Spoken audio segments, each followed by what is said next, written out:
Hello everyone. Welcome to the third part of our Python Bootcamp, Data Analysis for Beginners. I will start with a brief recap from the feedback from the previous session. So a lot of feedback was about extra exercises to do, additional exercises for people who want to progress faster. I want to point that the original idea was to give this bootcamp for people with zero programming experience. That's why we design exercises, let's say, in small portions in order not to make scare the beginners. And if you really need more exercises, we will, after this lecture, after this lesson, we'll share the links where you can find more exercises. And if you got stuck somewhere or you don't know what to do, you have our wonderful Bootcamp help channel on Slack. The mentors are waiting for questions there. Then there was a question about the possibility to answer all the questions on the Slack channel. So normally we are answering your questions on the Slack channel. During this session, we had this possibility to have this Q&A. Why not to do it on Slack? Because it's really hard to monitor simultaneously two events. One event is recording and streaming of this lesson, and the second is to see what's happening on Slack channel. So that's why we advise you, if you have questions and you want to have interactivity and you want to get answers on it, let's say immediately, let's put it this way, ask them here. If you have more global questions that is not related to this lesson, of course, you're welcome to ask them on the Slack channel. But what I want to emphasize, if you put all your questions on the Slack channel right now during this lesson, we will be not able to read it and to reply to you immediately. So think about it. What do you need? Do you need speed and immediately clarify something, or you want just to have a recap at the end of the session? It's up to you to decide. I think that's it. I will switch to Demi now. Just a moment. Demi, welcome. Hey. Thanks everybody for coming back. As you gave some feedback last time that you kind of wanted to have me talking faster, I will try to speed it up. Please let us know in a Q&A if I'm going too fast or too slow, so we can adjust during the bootcamp itself. First, I wanted to ask you, I think my screen is good right now. We can switch to my screen. Alona. Just a second. Yes. So let me know if the screen is still too small. I think it is good right now. First, yes, I wanted to ask you if you have any questions about the exercises and something was not clear. I think the exercises in general were pretty okay-ish, but maybe people had some difficulties with the assignments. The assignments should be a bit harder as well. Are we sharing my screen at the moment? Yes. No. Yes, we're sharing your screen. Yeah. Okay, great. So I wanted to run with you quickly through once again to open the text files.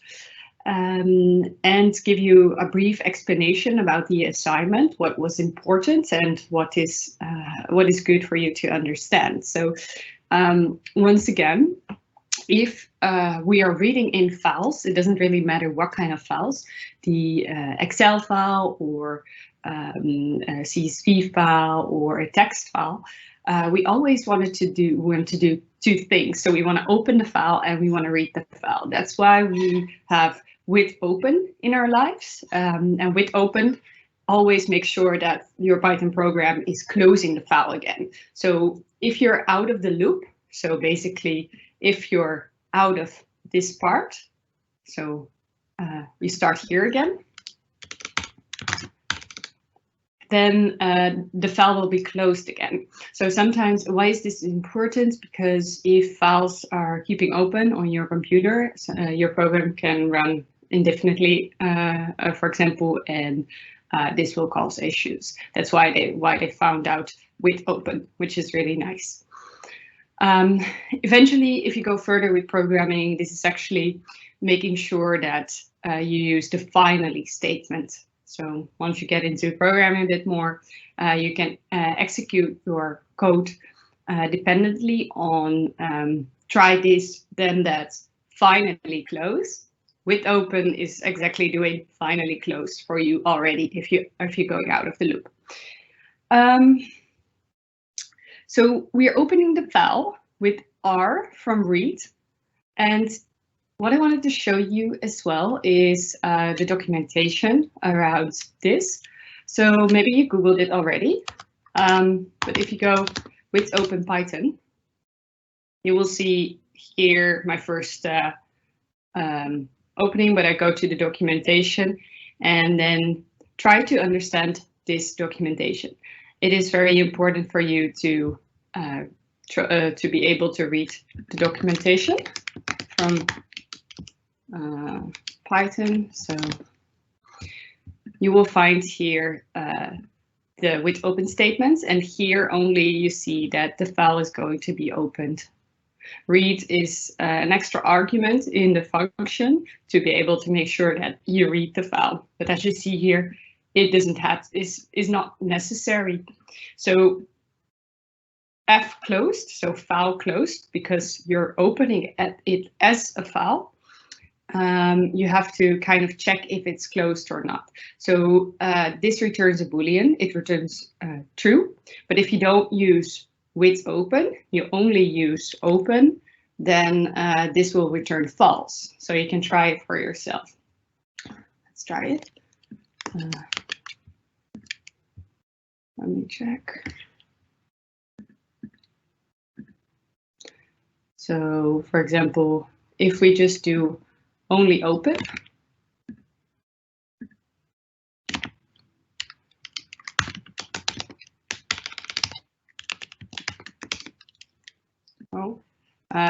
this will not work. Sorry, I'll open.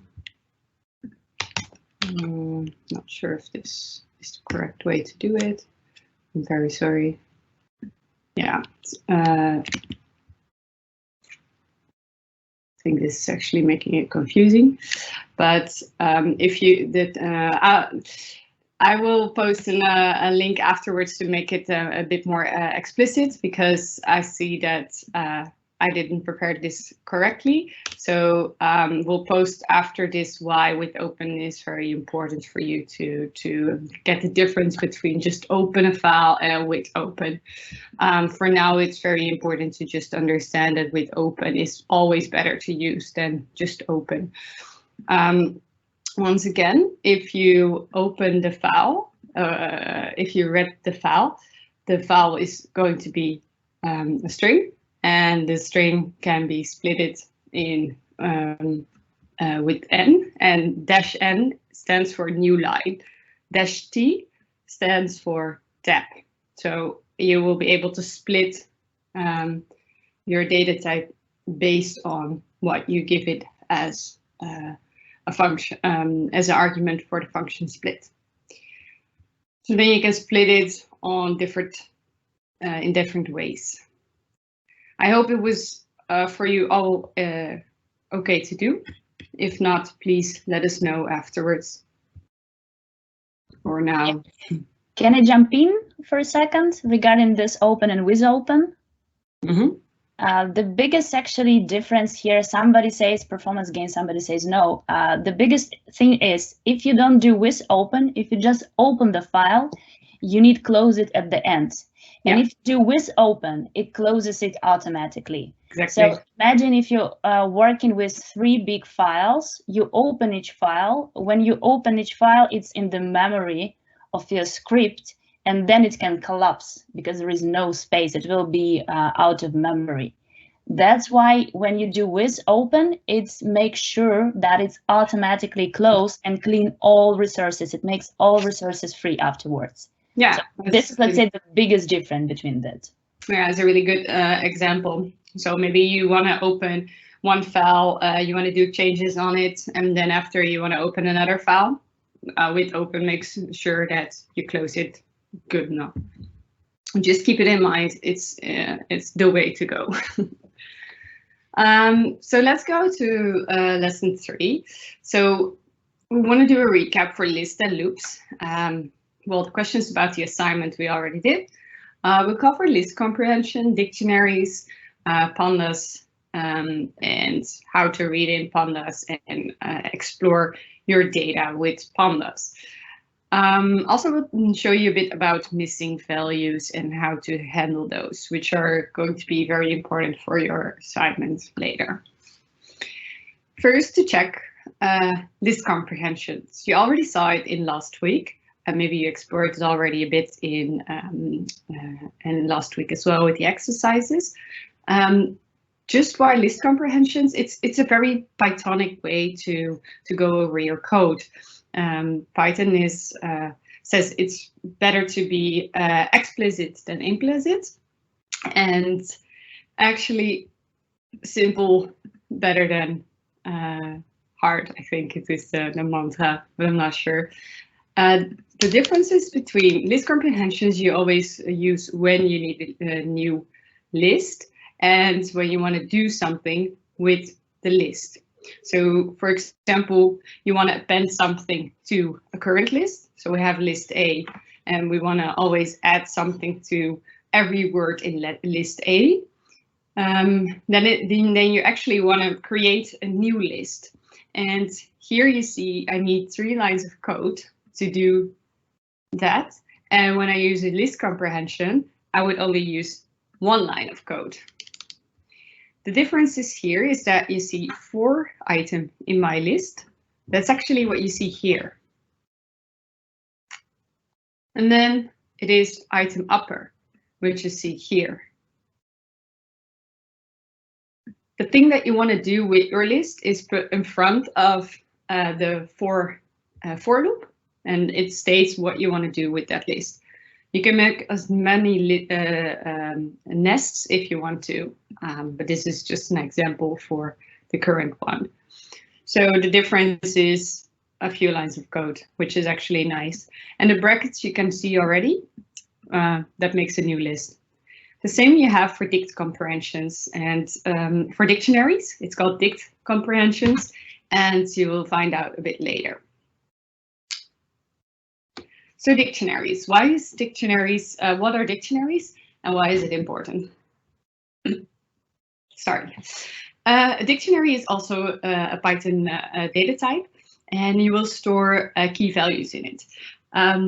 Why is this important? Dictionaries are very, very fast. So imagine you go to a library and you're going to ask the person behind the bar, hey, give me this book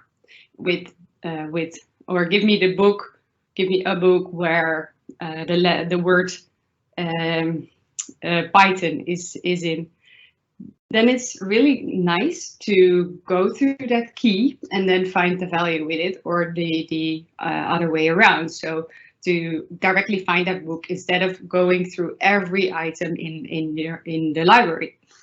So the reason why we use this is actually hashing, and what a dictionary does is hashing, and you can look that up for later and why that's so useful in programming. It makes stuff to look up faster. That's basically why we're using it. Dictionaries are similar to what we called associative arrays or hashes in other languages. So yeah, kind of look for that if you want to research a bit more. Because of the speed of this bootcamp, we are not going into it a lot, but it's very important to understand that this is the concept in Python, and that if you're going to work with data frames, that you kind of understand the basics here as well. Because if you see that if you work with data frames later, you will see that it's kind of the same structure in there as well. You can easily change data frames to Python dictionaries and the other way around. If you don't know what that means yet, you will find out later.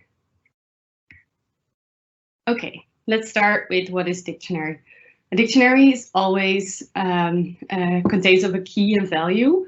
What is a key? A key is, for example, name. Another key could be birthday. Another key could be hobby. And this dictionary describes me.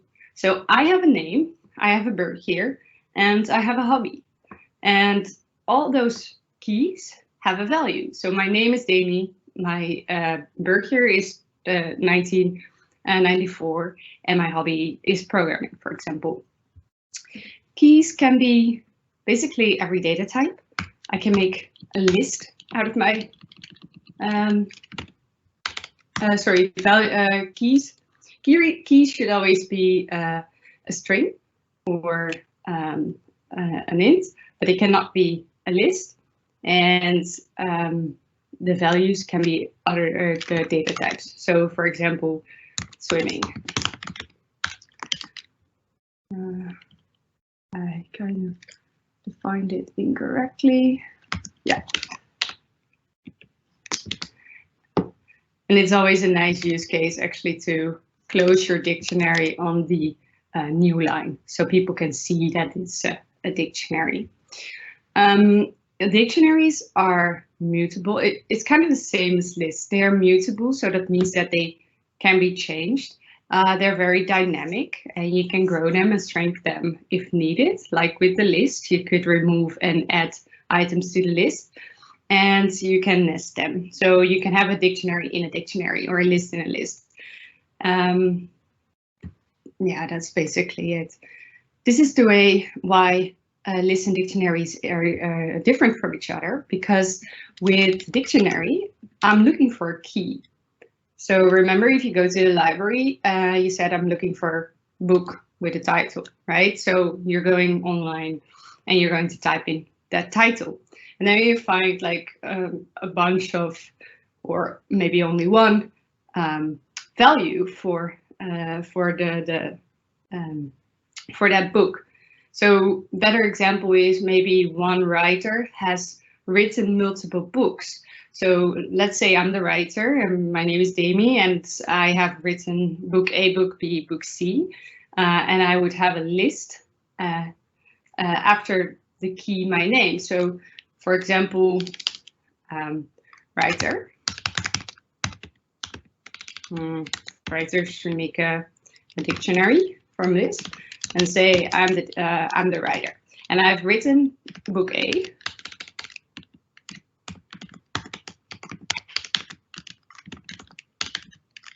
Book B, and let's be crazy, I've also written book C. So once I go to writers and I want to see what I've written, you'll find I've written book A, book B, and book C. Let's assume we have multiple writers. So Ilona is also a writer. And what did she do? She has written book D and book E. You see, we defined a different dictionary, and now I can find Ilona as a writer. That's how easy it is to look up values that belong to a key. So once again, Dami or Ilona is the key, and your list is a value. And your list is a value, but your value doesn't always has to be a list. It can also be a string or an integer. So if I go now to Dami, I've only written book A. Okay. So what you normally do with lists is you go find your index based on this, right? So like you go find 1 or 2, that is the index where you're looking for. This doesn't work with dictionaries. It only looks to the key.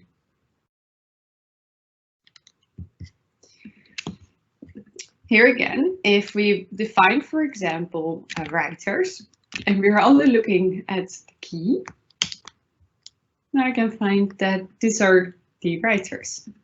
So to make it a bit easier for you to see, these are the keys that are in the writer's dictionary. If we're looking at values, so we'll find that we defined book A and also book D and E. And you can see that these values, if I look for keys or values, so I call a function on my dictionary, and the function is called values, it will return a list, you see? And also for keys, it will return a list of keys. Sorry, keys. If I want to have them both, I have to look for items, sorry. So I get a list of my keys and my items and my values, sorry. The way to loop through a dictionary is almost similar to a list, but you have to really define that you loop through all the items. And you also have two elements in the dictionary. You have keys and values. So for key value pair in your dictionary, so writers, I need to loop through the items. Don't forget the closing brackets because it is a function. And then I want to do upper, for example, as a function. I have to print it, obviously, but this is the function that we're looking at.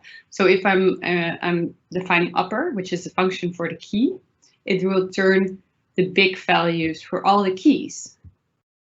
Maybe you can try to do it yourself for the values. You will see that you have the same. Don't forget to do the print. So if we now define, we only print, for example, the value, because the value is referring to this, we'll get the upper. And why doesn't this work for Ilona? She wrote more books because that's a list, and we cannot do upper for a list. We could do split, but then you cannot really define it. So for all the values, I cannot do upper, but only for one value. So that's how you can see it, and that's why the function is not running. If I would only want to use the key to do something with it, I can just always print the key. The very important thing is that you always have to do a comma. So the key value in the dictionary and define items. You can also look only for values, which is also fine. But here you can clearly see the difference, because this is a list and this is a dictionary where we look through. Remember that I showed you here, values is a list, dict values is the type itself is just dict values, but the underlying type is kind of the same as the list. It will be handled the same as a list, sorry. So that's why you see the difference in here. If I look through a dictionary, I need to use two values and define that I'm looking through items. And if I'm looking through the values or the keys only, I can use, like if I look through a list, keys. We can always change a value in a dictionary. And that's how you do it, like this. So remember, if you do it for a list, maybe you can try that yourself, define a list and try to change a value that you do by index. And if I want to do it with a dictionary, I have to look through the key and then I can define a value. So this is writers. And for example, this was Pete, not sure. And he wrote book DJ.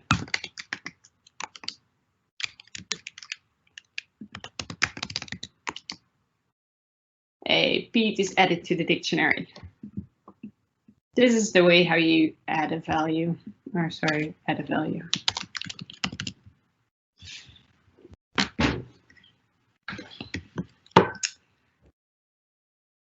Well, we already said it. Dictionaries can contain any data type. So a list, an int, or a string. Now I have an exercise for you. Please create a dictionary about yourself. List at least 2 hobbies and print only your second hobby. And please include your birth year, otherwise you cannot look for your birth year. And print then your birth year. That is the exercise.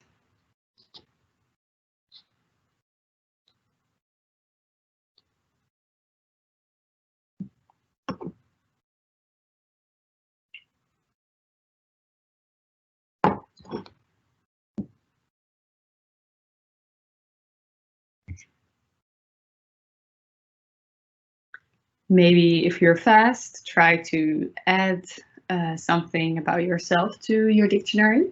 Your favorite book, your favorite film.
Okay, let's go ahead.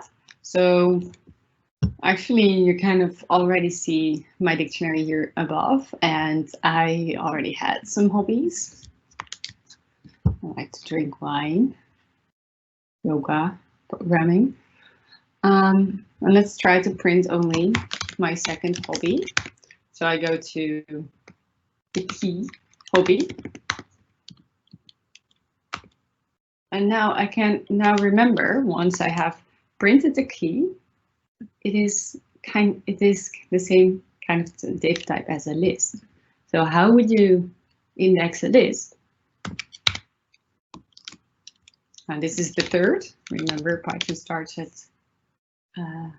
0. So this is how you would print your second hobby. And what is your birth year? Well, then we just go through birth year.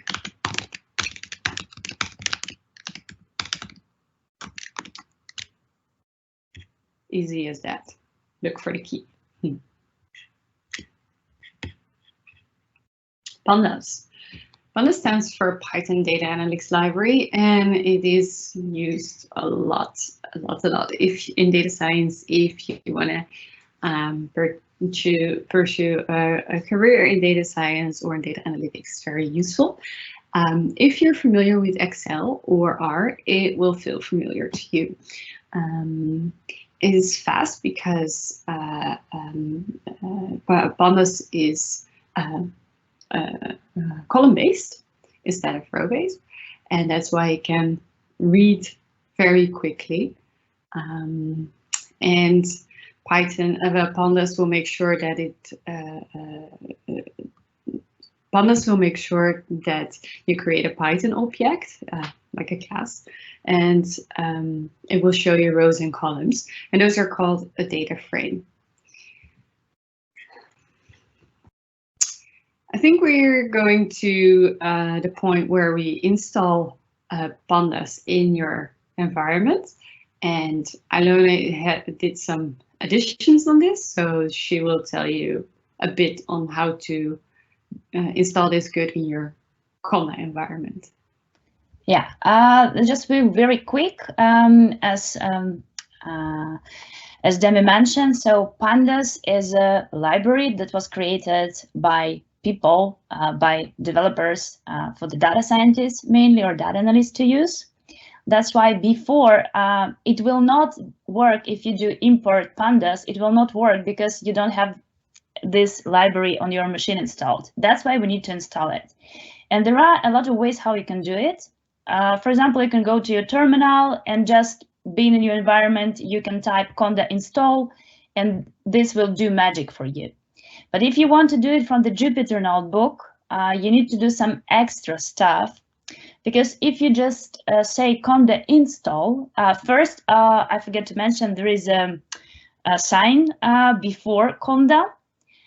It's important to have it, because if you have it, it says now act as a terminal, not act as a just Jupyter notebook, act as a terminal.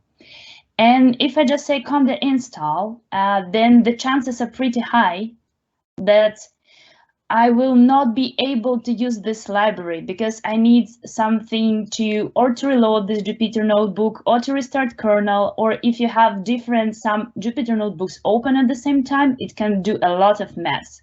So in this case, what we are doing, we are saying going install conda.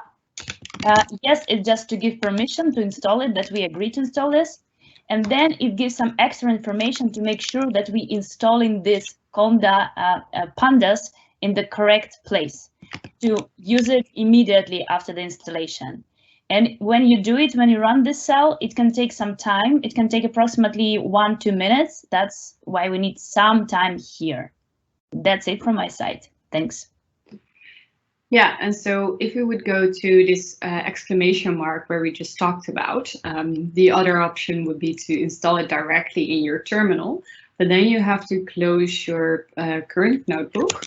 You have to see that you're in your environment, and then what you could do is just pip install. That's also an option if you don't use Pandas, for the people that don't use Pandas at the moment. And otherwise, just use conda install. Conda install would be, if you don't use it in your Jupyter notebook, you can use conda install here. Pandas, obviously. Yeah, and then you need to, so if you do it directly in the terminal, conda install pandas, then you need to restart your Jupyter notebook, and you will lose the whole work that you've done before. And this is, let's say, the shortcut. But to make sure that you can immediately use it in this Jupyter notebook without any reloading, then you need to add some extra information. Yeah.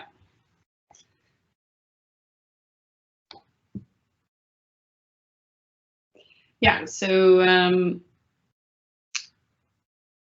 as you can see, after the installment, we need to import a library. And what is SPD? It's just an alias. It's like if you get a shortcut from your mom, like my mom calls me Dame, so I would be called differently by my friends. Well, we call Pandas differently because we don't like to type. So we type SPD and it's just a shortcut. So we can use PD afterwards. Pandas is a module, so it's a library which we can use, but we always have to tell our code, hey, we are using that piece of code that somebody programmed for us before we can actually use it. So we would use pandas dot to do something else. In this case, we renamed pandas, we renamed it as PD, so we always use PD dot if we are going to use pandas. First, about pandas, there are two main things about pandas that you need to know. We're working with data frames and series. And first, a little explanation about series, because a data frame is composed from multiple series. It's a one-dimensional labeled array, which sounds a bit spooky, but actually the label, you can find it here in the picture. It's kind of self-explanatory. The series is capable of holding just every data type, so the series values 1, 2, 3, 4 here. It looks like kind of similar as a row in Excel, and every value, every letter or number in the Excel row, that is actually the series value. That's exactly the same. Every series has an index, like you would have with the list. If you return around your computer, you basically see it's kind of similar as a list. So we would call the series here, we would call it A letter, and then all the indexes in the list have a value, which are 1, 2, 3, and 4. And the indexes are 1, 2, 3, and 4. So if you keep that in mind, that it's actually just a list, it's really easier. And your data frame is kind of is composed of multiple lists next to each other. So think about Excel, think about the way it's structured that way. Maybe I have another picture for you to make it. Oh no, that's about. Yeah. Let's talk a bit about series and let's use it. So it looks scary this way, but like we said, we need data for in the series. So the 1, 2, 3, and 4, and it needs indexes and obviously a name. So the name here would be A. S in this case, we would use pandas to make the function series and to make the series from data and the index. And why doesn't this work if I run it? Oh, data is not defined. No, indeed, we didn't define any data, so we need to do that first. So let's define data. Now we define data. Oh, we didn't define an index, which is obviously the case. So we need to also define an index. You see, these are lists. Everything is composed of lists. So once we define those two, you will find that we made a series ourselves. I have an exercise for you. So can you use a Python function to define the index? Remember, you're lazy.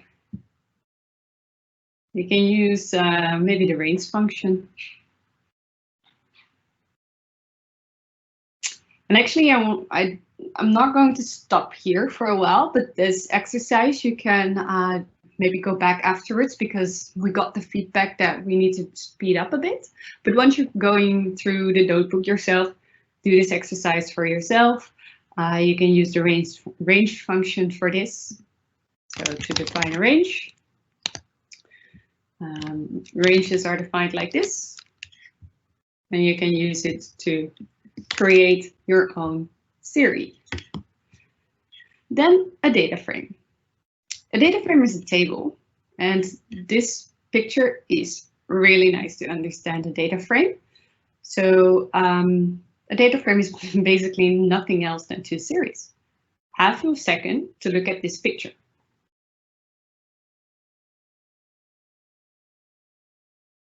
You see that it is composed of two series. One series is called apples and the other series is called oranges. So if you turn it around once again, you had two lists that are on the same index.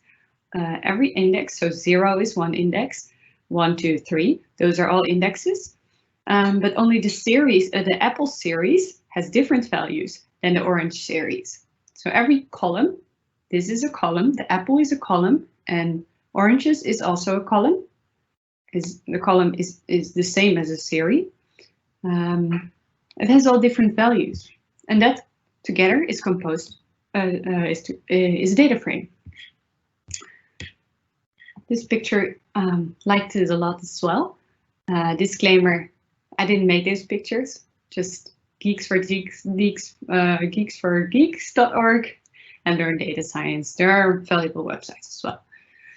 So what you can find here, all the rows have an index. Rows, index.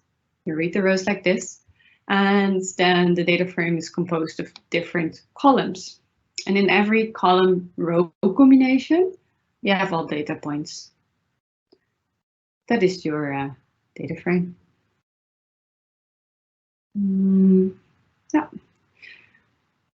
Like we said, a data frame is composed of multiple series, which are separated by columns. And as you can see here, this looks like a dictionary. Do you see it? It's a dictionary. Remember the writers?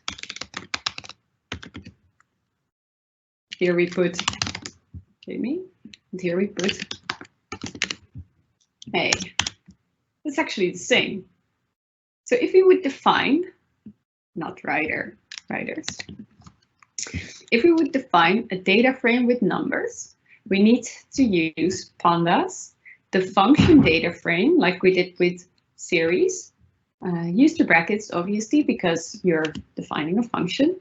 And within that argument of that function, you put your dictionary. And then it looks like this.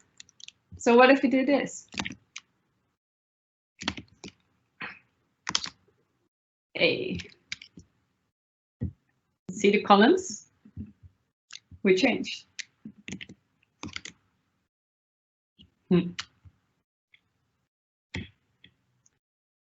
Here we defined another data frame with strings. So you can see that it doesn't really matter. Dictionaries can have every value. And that was important and therefore it was important for you to understand dictionaries before we go to data frames, because data frames are basically a dictionary.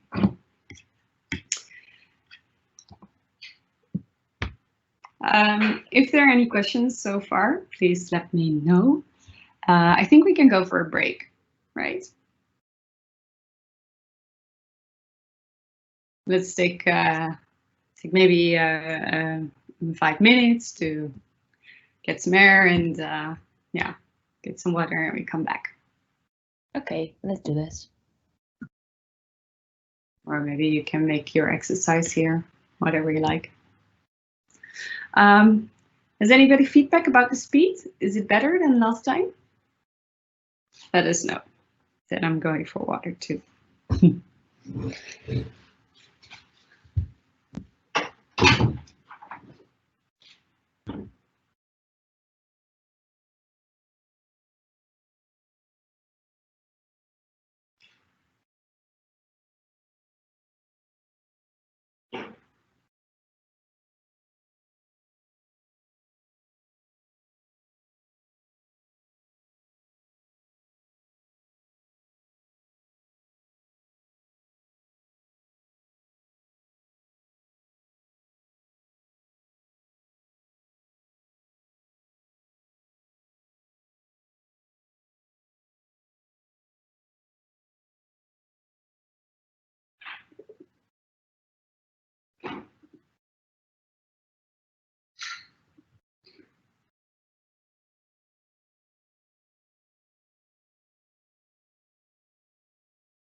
When you were back, we got some feedback. Great. Okay, just a second. I want to add some comments. Okay, so the first comment about the speed, now it's better. We got this for some people. The speed is fine because we have different backgrounds, so it's okay. Speed also fine. Then, okay. So the question was the following. So there is some confusion between I have Anaconda. Do I need to use Conda to install all this stuff? So I just want to emphasize Anaconda. Imagine this is like a big pack with a lot of pre-installed libraries for you. And Miniconda that we are using in our Bootcamp, it's the smallest, reduced version of it. If you have Anaconda, the chances are pretty high that you already have Pandas installed on your computer.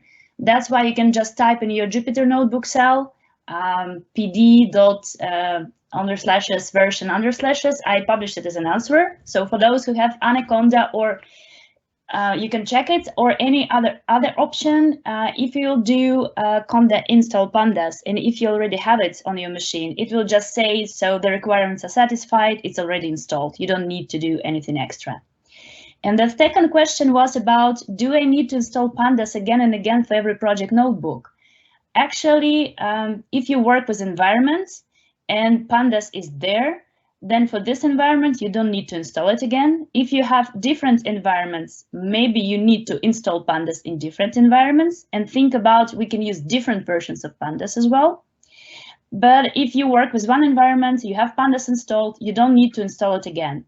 But take in mind that every time you do something in Jupyter Notebook, you start new Jupyter Notebook, and if you want to work with pandas, you need to import pandas first. Because if you don't do import pandas as PD, you will be not able to use pandas. So this what we get. Yeah, so now I think we can go further. Thanks. Yeah, and to add on that, environments are kind of containers on your computer. So you can see it as different places in your computer. It's actually a folder that will define a closed piece of your computer where everything is the same and runs on the same and knows each other. So it's in the same room, let's say. They cannot go outside that room or that folder. And everything outside that folder or outside that room does not know about what is inside of that room. So that is basically an environment. And if I install, so if I put something in that room, it will be exactly the same, and everything I update or change in that room will change only in that room. So when I use pandas in that room, a specific version in that room, it will always stay the same. So every new project that you start, you actually need a new folder or new room or new environment to do that in. So you need to install it again. So for example, I create now the room called, or the folder, or the environment called Bootcamp, and you will follow a new Bootcamp in a few weeks. You will create a new environment with Bootcamp Data Science, for example. You call that name, and then you have to install pandas again in that environment. That's kind of how it works. Hope it clarifies. Yeah, and also to add, because as mentioned, the developers are lazy. So the whole idea of using all this, when you work on a project, you can, let's say, with one line of comments, you can just create a file. For the conda, it's YAML file. For the pip, it's txt file. When you can immediately get all the libraries that you're using for this particular project. And that's why for the people who want to reproduce your job later, Or for you, if you want to use another environment, you can easily install everything from using these files. For conda, it's YAML file, and for the pip, it's txt, requirements.txt file. But we will share how to do it on Slack channel after the lesson. Thanks. Okay. Well, let's go through reading data. We don't do anything else. If you're working in data science or with data, reading in files is very important. We already saw how to do that with text files. And now we're going to see how we do that with CSV files. A CSV file is a comma separated value, so it's called like that. So it's actually like a normal file, but all your data is separated with commas, like you see here. Excel is not the same as CSV file. CSV is a plain file and can be read in by every program. So for example, on Mac you have numbers, and on Windows you might have Excel installed. But numbers and Excel will be able to read in CSV files, but numbers is not able to read in an Excel file. Those are differences. CSV is a plain text. Yeah, so the data file was actually on the repository, but if you could not get it, you could also download it on Kaggle. Reading in files with Pandas is really easy. They made an extra function for it. It's called read CSV. And we only have to point to the path. The path is yeah, where on your computer did you put your files. So we recommended to do it in the data, in your assignments data, so that, or lessons data, so that you can find it easily. If we go to the, let's say here, this is, sorry, so lessons, here to put it here, it was easy to find for you. You have to do the same with if you're making exercises. So put a data folder in here. It's easier for now. Later, in every project that you do, you can put your data file everywhere, but then make sure that you point it to the right path. So the path is an argument in the function read CSV, and the function is on the module Pandas. And we read it in as a variable, and the variable we call data frame, df. You can call it A, but I like to call df, and you see it often, data frame. So this is the variable name. Viewing and inspecting data. We have loaded it, but now you want to view your data. So how do you do that? You do that with head. And every number you put in head, like 6, make sure, sorry, I didn't run this. Make sure that you get the first 6 rows or the 10 rows. That's a nice way to view your data. If you don't do anything, you get 5. Mostly I use 2 or something just to see what's in there. The length of your data frame is the same as with the list. It tells me I have 112 items in the rows, sorry, not items, rows in the data frame. Always when you're inspecting your data, you have to check the shape. What is shape? Shape stands for X and I, let's say.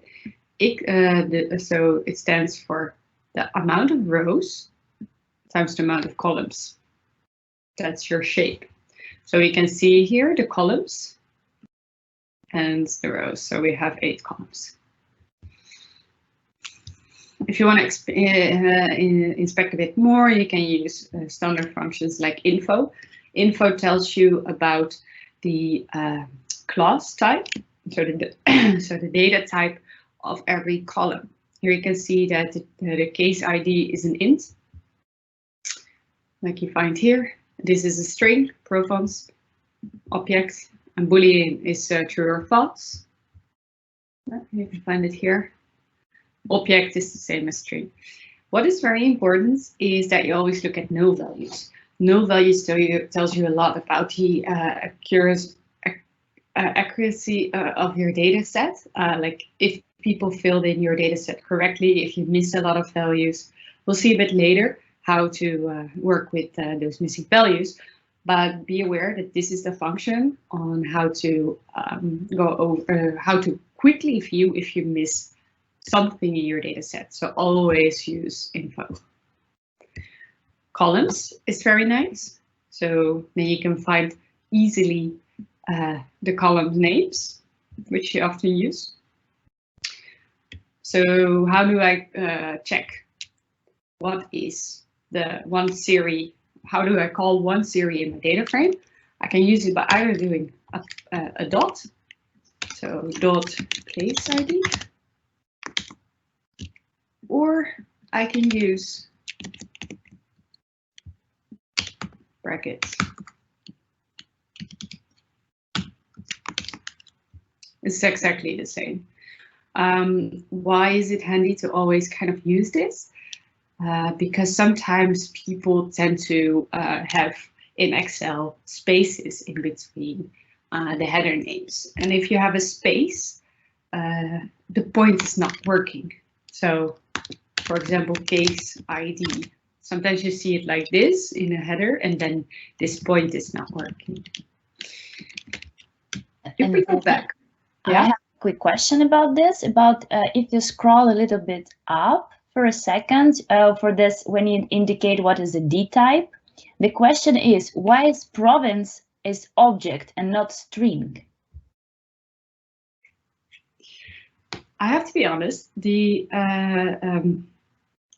why behind it, I actually don't know, but I actually do, I think, because string is also a data type that is already defined in Python, and the string, it could also be, yeah, like object is, I don't know, can you help?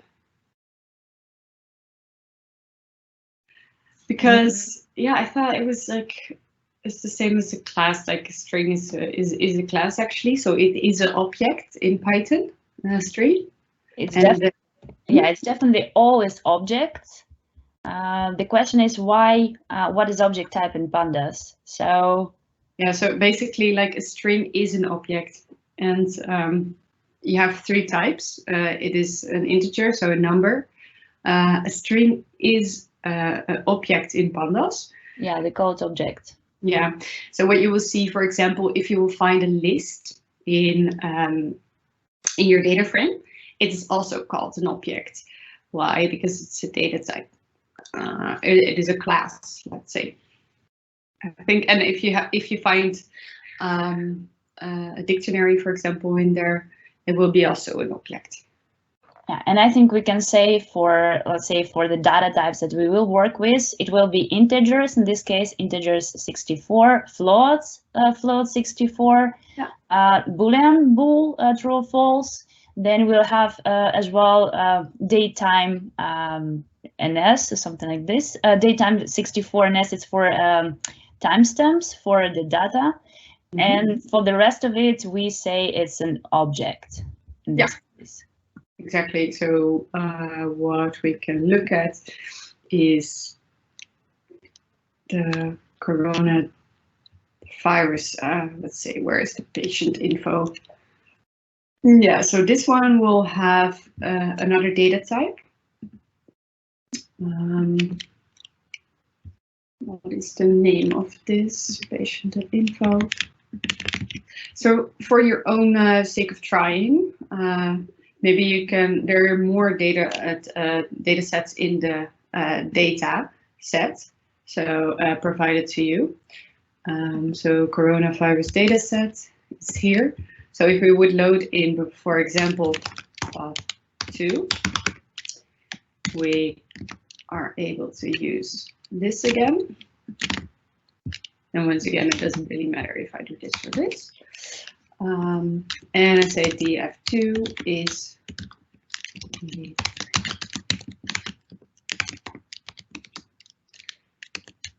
and I'm exploring this data set. See non-values. I thought I would see dates.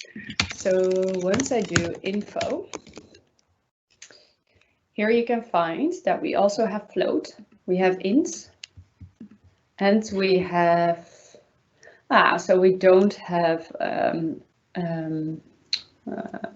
date type. So probably our date, which we had here, symptoms date, it is a string actually. So that's always good to be careful for. It's a bit out of the box, unprepared this. So that's why it's really good to always explore your data set. I didn't catch that. Oh, Siri is listening with me. Sorry. Sorry. So it's always good to explore your data set like this, because we expect it to have a date. Sorry, data 2. We expect it to have a date here, but actually it's a string. So we have to change that to a string, to a data date type, date type, before we can even use it. That was out of And just to add, I shared the answer from Stack Overflow. It's a really good one, because originally Pandas was created on top of another scientific library called NumPy. Oh. And this is actually, it came from NumPy, because NumPy can differentiate integers, floats, but it can differentiate strings and other. That's why for NumPy strings, it's completely different. That's why they inherited it from NumPy. And yeah, that's why they call it object here. But I shared this answer so everybody can click on the link, and I will make sure that that link will be shared afterwards as well. Thanks. Yeah, so basically everything that is not a Boolean, int, or float, the library NumPy didn't know about at that moment, and they just called it object. And NumPy, you will learn about it later because it's very fast. It's better to use as well than Pandas in certain cases. If you want to productionize your code, for example, then it's good to explore NumPy. And yeah, we'll make sure to get you that info later. But first, let's focus on Pandas and understand Pandas, and then we'll dive into NumPy a bit deeper. Also for you to not get confused. Okay, so we loaded in our data. Now we have to inspect our data and want to view it. So, oh, sorry, we did that. And we were here with columns, and we had this. One thing I wanted to show you, if we go back to the writers, I think we still have our writers, right? Writers. Yes, we still have our writers. Do you see the same thing now happening?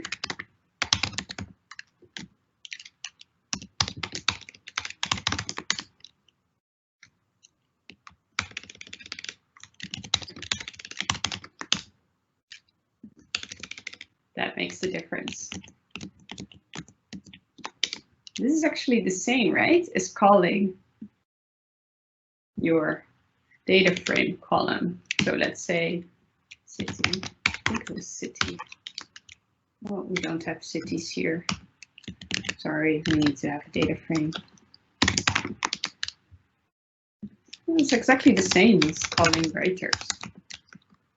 That's how you see the similarities between the dictionary and Pandas here. Okay. You can also use describe to describe one series, so cities, for example. We saw here the city. Siri is talking to me again. Okay. You can also use describe, and it's very handy because if you, for example, use a column with an integer, case ID, for example. Case ID is a bit weird one. Infected case is an object, confirmed is an integer. So if you would describe that column, it nicely gives us the mean, the standard deviation, and yeah, a few other things to to give you more information about the data set, just like that. So if you use that often to explore a variable or a list, yeah, use describe. To get all the unique values, which is basically a set, unique, you use unique. And remember, if we would use a set, we would also get unique values. If somebody is asking you how many cities are in the data frame, well, how many different cities? Sorry, not the counts. You use unique, and you can use, for example, the length of this. Well, we have 17 unique cities in our data frame. If we want to see how much the city comes up in the data frame, we can count the values. Value counts. To make it percentages, you can just put the numbers here. And it will give you a distribution. Oh. Okay, exercises for you. How many individual provinces does the dataset contain? And yeah, display the top 3 mentioned provinces. I'm not sure what I meant with that actually. Mentioned. Just the top 3, then just display the top 3 of the provinces.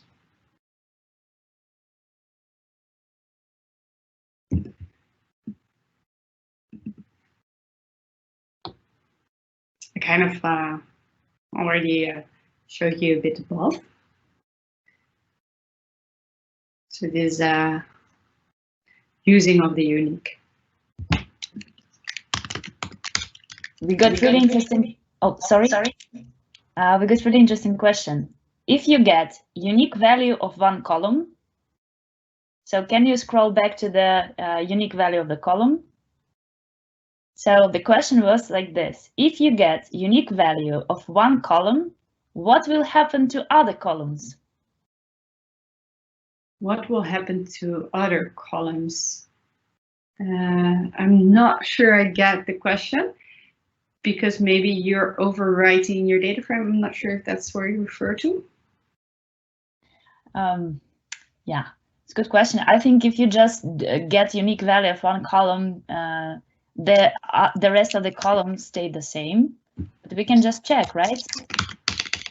Okay, so it's good to be aware of this, is that basically you could, this is returning an array, a list, and you can do everything what you do with a list on top of that actually. So my list.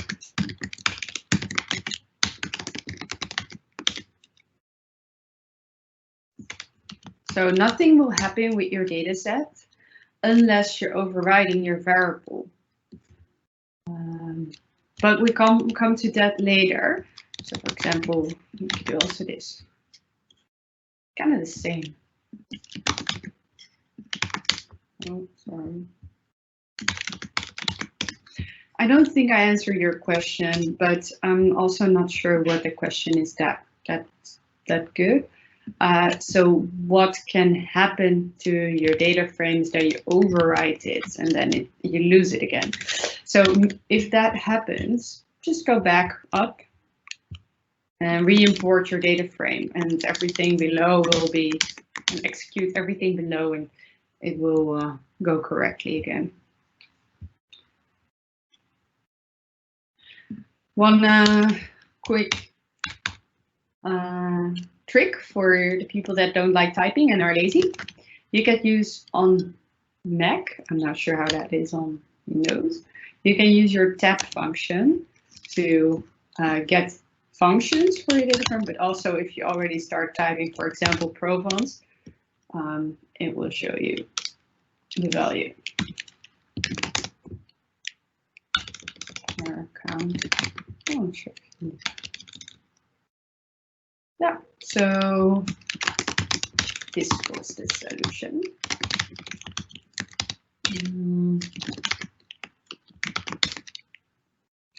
If you're curious in how I go fast from one side to the other, on Mac you use comment and then the arrow. Okay. Slices. Slices work exactly the same as with lists. That was actually one comment and it's very fast. So yeah, I can do this. It works the same. On default, Pandas will not load more than 50 examples. So if I would do this, it will give me like dots here and it will show me, hey, I skipped everything that you looked for. I will only show you this. And here below you can find the length of what you asked for and the amount of columns. This case, we are checking. We are making actually a new variable, and this is a bit confusing maybe. So that's why I'm going to show you a bit here. We are going to define a new data frame with a new variable here, which is based on the data frame that we already have. And then I have to select the column and I want to see which rows in my data frame are equal to this city. So I'm looking for every city that is equal to Google. I'm not sure if I pronounced that right, but bear with me. It looks confusing, but we're actually creating a subset of the data frame now. Just try to split this up for yourself. So I'm looking through every row in the current data frame, in data frame df, where the column city is the same as the string I defined here. So basically, if I would make a typing error here and this city does not exist, I will not get anything back. Yeah, I can do that for every column. So confirmed cases. Did I spell that correctly? How many confirmed cases? 4. Okay, all those rows have 4 confirmed cases with COVID-19.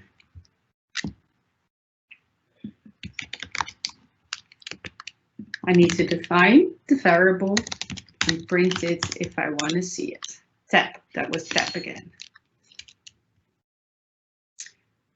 Okay, if I want to do functions, how you did it before on your lists, I can do the same here.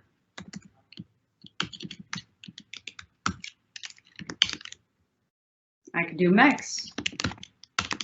I can use min, every function that you need to look for. This only works because it is an integer.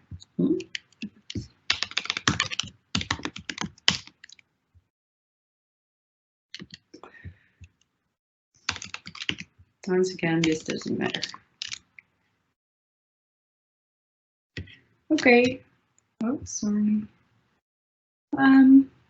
You can try to do this exercise. How many confirmed cases are there in? I'm not even going to pronounce it. Sorry.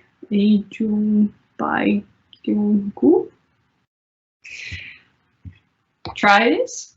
And try this after the class because I like to speed up before finishing in 10 minutes because missing data is a very important piece of what we will try to cover today. So missing data are entries with the value none, which is short for not a number. And yeah, for technical reasons, NON values are always a float data type. Once again, it's then based on NumPy, that's where it comes from, not a number. And you can have different versions of not numbers or like empty columns. We'll go over that later. First, it is a good habit to copy your data frame, so not to overwrite your original data frame. So you change the subsets and not the initial data frame. So if you want to use a copy, if you want to make sure that your initial data frame shouldn't be changed, and then you can use this one. So df copy. And everything I do through my new data frame, my original data frame, df will stay the same. So for example, I'm going to change a few things in this data frame to kind of test and try. And then I have only a slice of this. You can also do copy and then make a slice, you know?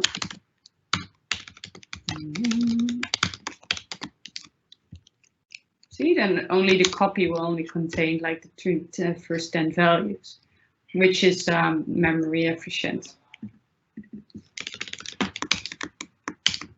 Now we'll keep on using the same one, which is okay.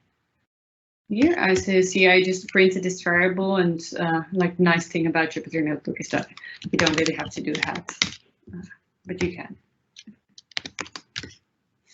Okay. There are already missing values, or not really missing values, because we don't have missing values in the data set. And we can check that by specific things. I thought I will go over this before, but yeah, so above here you could see that we didn't have any missing values. So here, so if I would check that, if there would be missing values in the data frame in that specific column, I would get false. Let me check there. Yeah. So for example, if I would check missing data frame. No, now I'm overriding the data frame. Sorry, that was wrong. Never mind. I think, sorry, I'm going to go over that afterwards. I have to stick with the notebook. This is better. Okay. If we want to change values in our data frame, we are going to use add. And add will make sure that we changing something in a row or a value.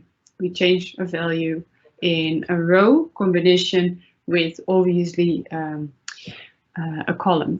So we always have to specify the row like you use with shape. Remember, it's always first rows, then columns. So if we want to change a value, you always have to type in the row and then which column, and then we can change that to none, for example. And then you will see that we have a missing value. None is nothing. If I were to type 1, it will change to 1. Okay, let's stick to none. We have a missing value now.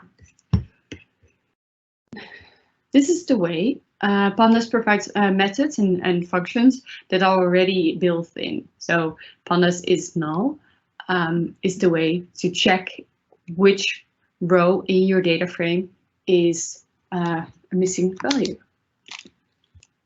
You can also use this.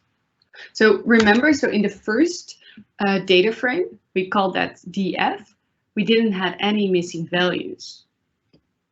So use this one, false. It will return false. But now we defined missing data frame. So if we would check this missing data frame,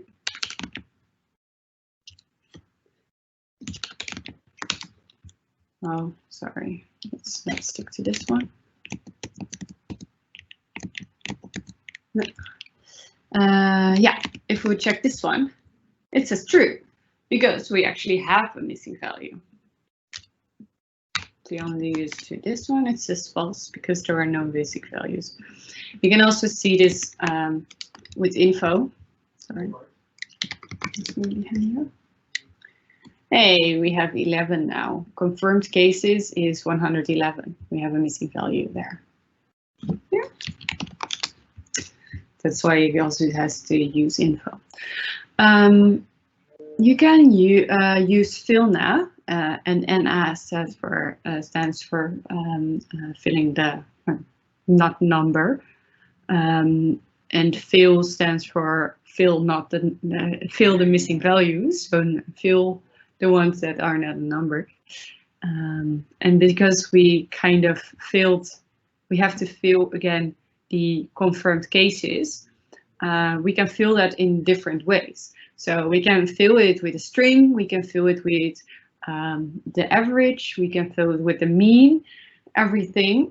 So if you're a statistician, find your way how you want to fill your missing values. You can also throw them out your data set, but in most of the cases, I'm not really a fan of throwing them out of the data set.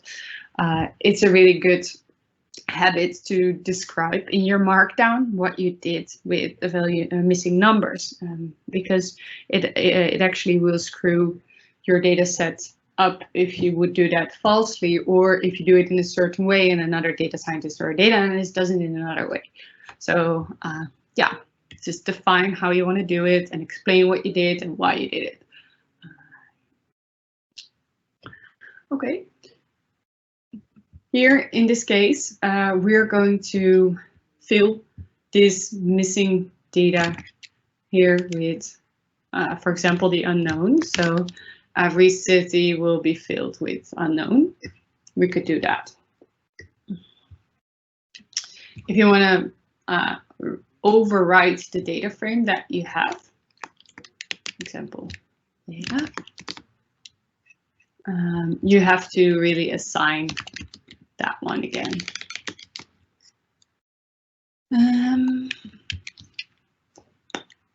Just a second, we got a really interesting question. It says, why are we filling missing values with another value? Why we're filling missing values? So, for example, with the confirmed cases, in this one, was it this one? Missing data. Yeah.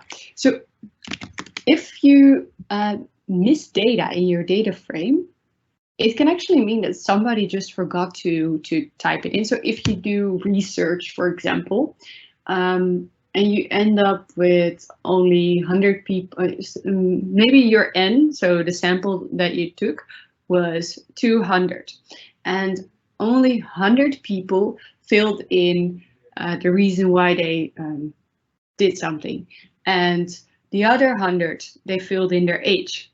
If you would remove all the missing values because you want to clean up your data frame, your data set, then you would not end up with anything. It is important to have correct numbers in your data set in order to do data analytics on top of that. So it's a good habit to look at the spread of a certain column. For example, the confirmed cases. Is it reasonable to fill in all the missing values with, for example, the average of this column? Or should you throw it out? Or do you fill it with a mean? You can also throw it out, but then maybe you will lose other values in province that could be very useful to you. I hope that answers the question.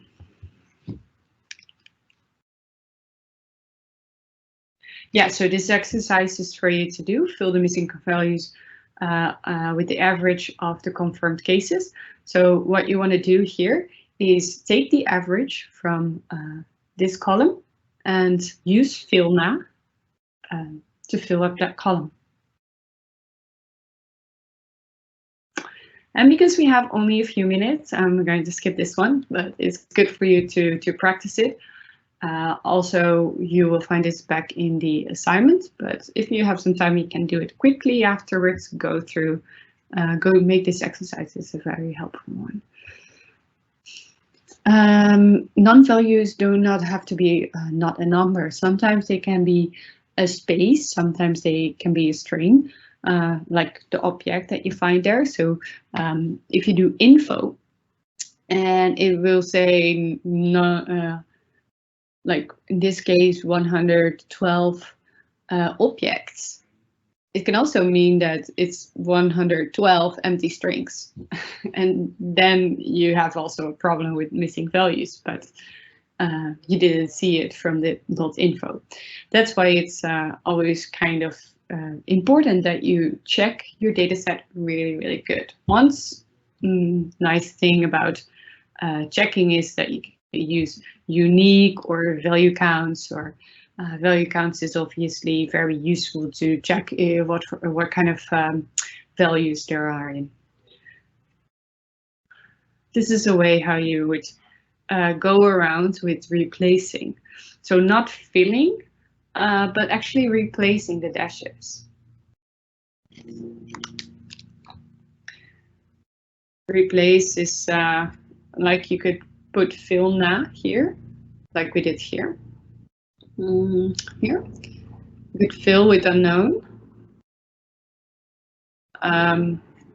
or you use replace, which is really nice because you could fill in all, replace all the dashes with unknown or one, yeah, whatever you like.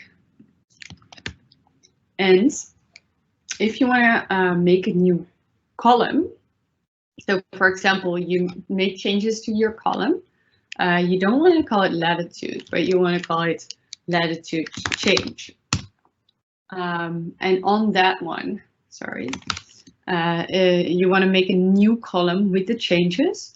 You have to really make that column yourself. So latitude. Define the column on which you do the replace function. And there you have a new column with the replaced values. And here you have your old column. And in that way, you can change your columns if needed. So that was it. We have some extras to the materials here about dictionaries, list comprehension, missing values, and a bit more about pandas. It is very important for you to understand the concept of dictionaries, to understand what missing values do for your data set. So read the blog. And list comprehensions just a nice to have. So list comprehensions will help you understand the apply functions next week. And next week we'll talk about NumPy and obviously more data frame transformations. We hope that you took something from this class. Give your feedback, please. And yeah, just practice in your in the homework assignments from this week. We ask you in week 1 to take a data set, and now you're able to explore your data set. So go for it, do the exercises first, ask your questions in the Bootcamp channel, and then go ahead with your assignments. It's just a few questions on the assignments. If you can come up with more questions, please do it. It will help you to yeah, to get better with Pandas. And if you have some time left, make sure that you try to use the Pandas documentation. Yes. And I want to add, we have 2 interesting questions related to that. One question is, when do we use Filner versus replace?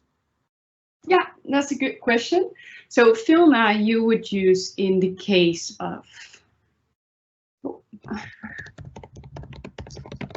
you can use in the case of missing values in your data frame like we did here. So there is really nothing nothing in your data frame. So somebody forgets to type in some value in your data set. And replace you can use if somebody used a dash, for example, or a space or something else. Okay, and the second question is related. If you scroll up, when you define that you want to be, this exercise with 3 top mentioned, it was, yeah, a little bit up, a little bit up, up, up, up, up, a little bit up, yeah, a little bit up as well.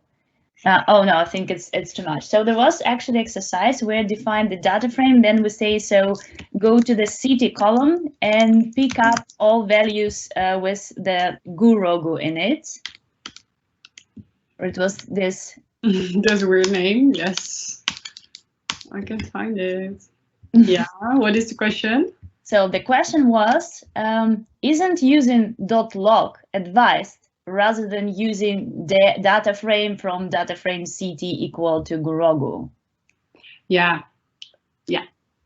Short answer, yes. The reason why I show it this way is because it's easier to grasp for the most people now, and log, it's referring to, yeah, we can elaborate on that one next week. That's a good one. Yeah. Okay, good. So from this stage, I don't see any other questions. So yeah, thanks. Okay. Yeah. So any questions, any feedback is super appreciated. And also, if you have these suggestions, like, is this not better than that? I'm also not a wizard or anything. Like, I do not have years and years of experience. I make mistakes. Everybody makes mistakes, and please post it in the Slack channel so I can learn from you as well. It's super helpful. Awesome. Thank you so much.